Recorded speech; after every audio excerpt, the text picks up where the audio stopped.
relação às regiões, né? Onde se sai melhor determinados candidatos, quais são essas regiões? Acredito, começando ali então pelo Instituto Datafolha, região sudeste do país. Ali Jair Bolsonaro do PSL tem 40% das intenções. Já Fernando Haddad do PT tem 16%. Ciro Gomes do PDT está com 12%, Geraldo Alckmin do PSDB com 10%, Marina Silva da Rede com 3% e Amoedo do Novo com 4% dessas intenções. Então, na região sudeste, quem se sai melhor é Jair Bolsonaro. Agora, mudando o instituto, segundo a fonte ali, o Instituto Ibope, né? Jair Bolsonaro do PSL com 39%, bem parecido, né? Essa intenção dos dois institutos ali. Fernando Haddad do PT, 16% das intenções. Ciro Gomes do PDT com 10%.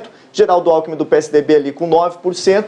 Marina Silva da Rede com 2% e Amoedo do Novo com 3% dessas intenções. Vamos pular então para a próxima região, também fazendo essa comparação entre os dois institutos, começando pelo Instituto Datafolha. Na região sul do país ali, Jair Bolsonaro do PSL também está à frente com 44% das intenções. É seguido por Fernando Haddad do PT com 17% das intenções de voto. Depois você tem Ciro Gomes do PDT com 9%, Geraldo Alckmin do PSDB com 6%, Marina Silva da Rede com 2% e ali Amoedo do Novo com 4% dessas intenções. Vamos lá, continuar na região sul, só que agora com o Instituto Ibope, né? Ali Bolsonaro do PSL, 48% das intenções de voto na região sul do país, é onde ele alcança um dos seus maiores índices. Fernando Haddad do PT com 13% das intenções, Ciro Gomes do PDT com 10% dessas intenções, Geraldo Alckmin 6%, Marina Silva 1% e Amoedo do Novo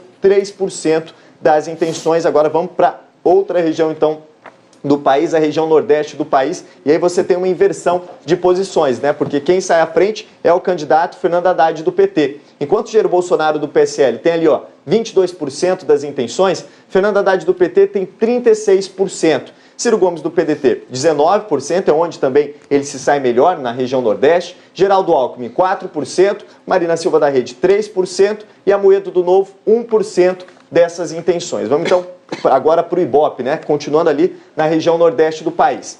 Bolsonaro do PSL, 20% das intenções, Haddad, 37%, também à frente, né? Ciro Gomes, 17%, Geraldo Alckmin, 4%, Marina Silva da Rede com 4% e Amoedo do Novo com 1% das intenções de voto. Agora vamos para outra região, portanto, do país, a região norte do país, segundo o Instituto Datafolha.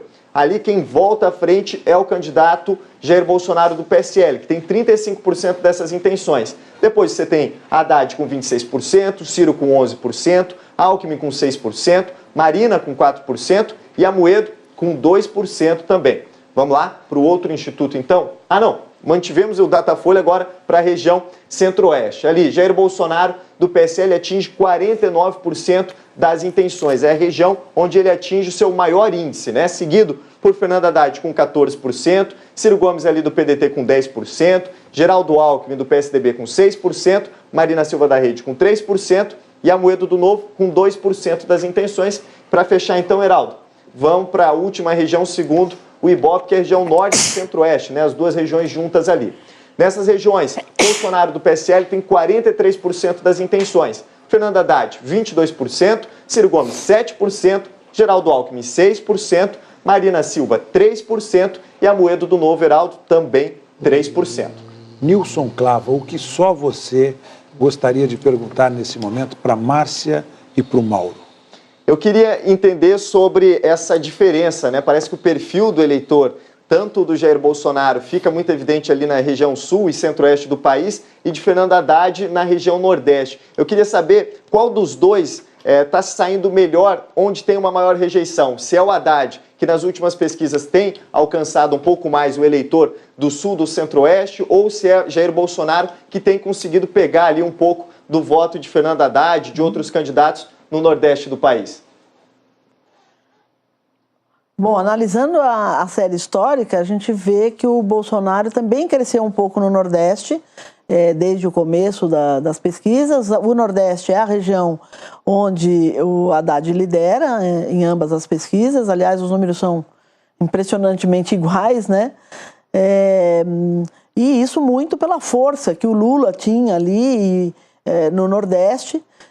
A gente já falou dessa questão da transferência, mas tinham estados ali individualmente, quando você faz a pesquisa estadual, não no conjunto da nacional, mas individualmente cada um, tinham estados que o Lula chegava a ter 60%, 50% dos votos, né? Então, a região que o Haddad vai melhor é realmente a Nordeste, essa região pesa 26% do eleitorado como um todo, mas a gente também observa que houve um crescimento do Jair Bolsonaro nessa região, aí na casa dos 22% de votos nessa região, onde que no começo da campanha ele tinha um índice bem menor, né? 15, 16, 17, então ele deu um avanço, mas não tão significativo quanto foi o avanço do Haddad nessa região pós a saída do Lula. No Sul e no Sudeste ele também cresce um pouco o Haddad, mas numa proporção, apesar que são as regiões mais populosas, né? A região Sudeste 44% do eleitorado, ele cresce, mas ainda fica distante do Jair Bolsonaro, por exemplo, na região Sudeste, onde tem estados como o Rio de Janeiro, que tem um índice de voto em Bolsonaro muito forte e cresceu bastante também em São Paulo e Minas nessas últimas pesquisas. Mauro, e com relação aos números do Instituto Datafolha, você também tem essa mesma perspectiva? Eu tenho, Nilson, alguns destaques, sim. Eu destacaria se a gente tomar como parâmetro a pesquisa realizada no final de setembro, o Bolsonaro cresceu no Nordeste de 16 para 22 pontos, enquanto o Fernando Haddad ficou praticamente estável. Ele passou de 38% para 36% agora, oscilou 2 pontos negativos. Enquanto Ciro Gomes, comparando com essa pesquisa do final de setembro, ele passou de 15% para 19%. É uma região simbólica para o PT, e a gente percebe que na última semana Haddad ficou estável enquanto Ciro cresceu. Mas Bolsonaro também passando de 16 para 22. Eu destacaria também a região Centro-Oeste, que em relação a essa mesma pesquisa, Bolsonaro cresceu 10 pontos, de 39% para 49%. E é uma região em que tanto Haddad quanto Ciro Gomes têm taxas baixas. Haddad tem 14% e Ciro Gomes 10%. Então é uma vantagem na região Centro-Oeste. Bolsonaro levaria no primeiro turno de lavada, nesse momento.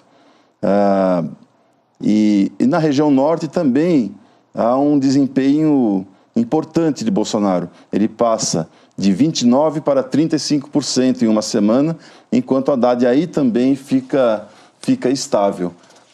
São movimentos internos que ajudam a gente a entender na central das eleições, o movimento no total da amostra. Todos os...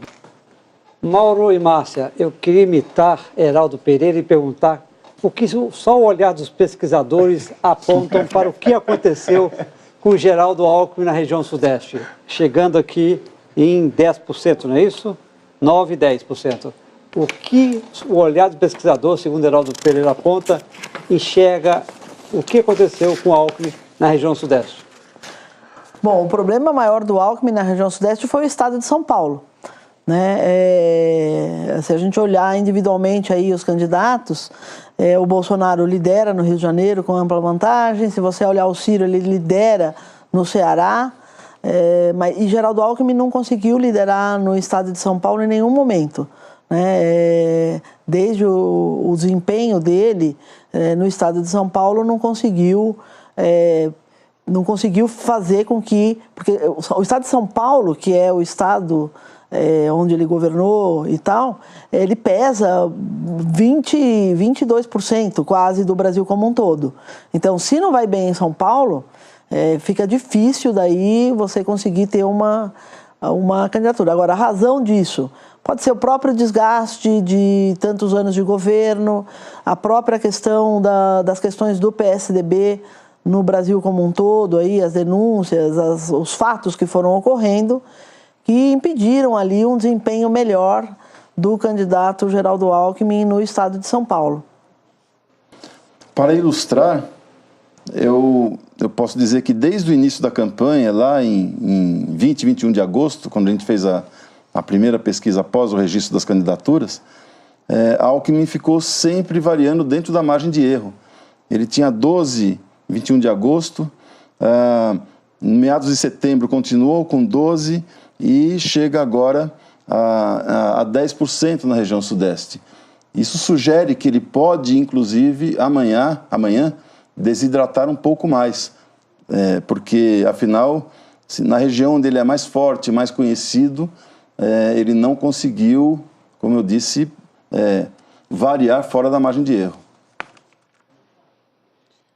Nós vamos para mais um rápido intervalo e voltamos já já com números da pesquisa Datafolha, números do Ibope, a análise com o nosso time de comentaristas e o olhar dos pesquisadores. Fique aí, a gente volta já já.